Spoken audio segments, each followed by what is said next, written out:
Back at it with the brand new Modern Warfare 3 video here, guys. Hope you're enjoying Season 4 Reloaded. But in this video is how to play the new Mutation game mode, and I'm going to break down exactly on how to play this new game mode. This new game mode's for multiplayer, and it's also for Warzone, but we're only going to break down the multiplayer mode for this video. It says Mutation pits one team of humans against a frightening selection of mutants across a mosh pit of familiar game modes. Here's how the forces stack up. First off, for the human side, one team is comprised of regular operators. This team is clad in player-chosen skins and carrying the usual loadouts and weapon blueprints. Expect a sizable increase in ammunition reserves. You'll need it. Now breaking down the mutants. The other team spawns into the match as mutants, but these DNA altered undead aren't merely cannon fodder. Mutants possess series of unique abilities that can stun, disorient, and eliminate enemy humans, and they'll have help in the form of non-player controlled mutants scrambling into combat with them. Let's just break down these human kill streaks right here, guys. With the swarm of unnatural mutations threatening to overwhelm your team at every turn, you'll need some serious firepower. Fortunately, you'll have some specific kill streaks to acquire at a different rate to normal modes. First off, guys, so for every one player controlled zombie kill, you receive 1 kill streak point. For every 5 non-player controlled zombie kills, you receive 5 kill streak points. That's the add up of the kill streak points. And pretty much, guys, the main 3 kill streaks to focus on is the SAE, Remote Turret, and Juggernaut. It's 6 points for the SAE, 7 points for the Remote Turret, and 15 points for the Juggernaut. Right here, guys, these are all the loadouts that you get in the Mutation mode. First off, guys, you get the Commander loadout. Second, guys, you get the Infiltrator loadout. Next, you get the Anti-Material loadout. After that, guys, you get the Counter Invasion loadout. Next, you get the Demolitionist loadout. And after that, guys, you get the Combat Controller loadout. But the 2 best loadouts that I'd say to use, guys, is the first one, the Commander, and the second best loadout to use, guys, is the Demolitionist. And those are the 2 best ones, guys, because first off, guys, the Commander has the Riveter, and you need the Riveter to destroy mutants really fast. And the Demolitionist is really good because the RPG-7, guys, when the zombies are really close up from killing you,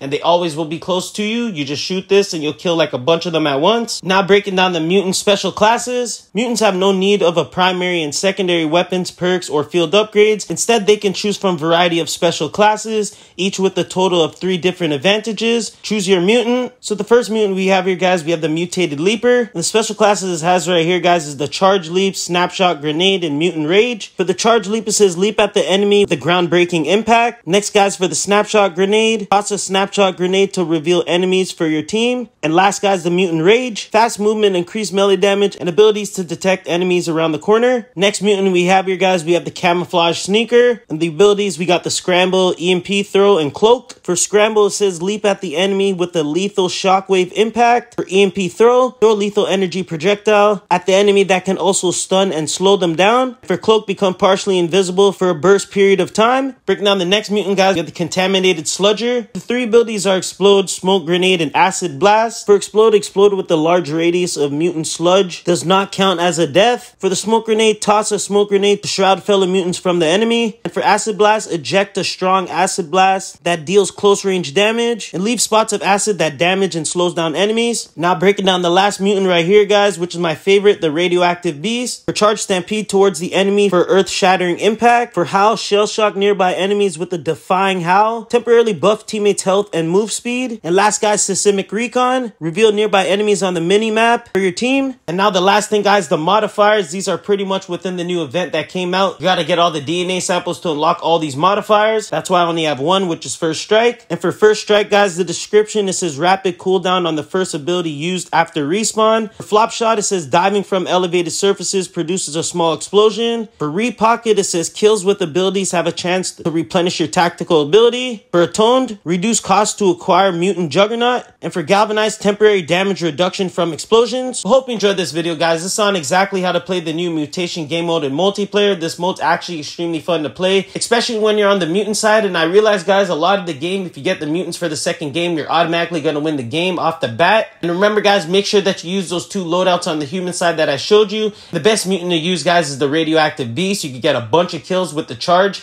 and especially because you're a beast, so you're walking faster than others. But I'll be breaking down every single thing for Modern Warfare 3 Season 4 Reloaded. Subscribe if you're new to my channel, and like this video. Peace. Got a bitch that wear the pole and she got a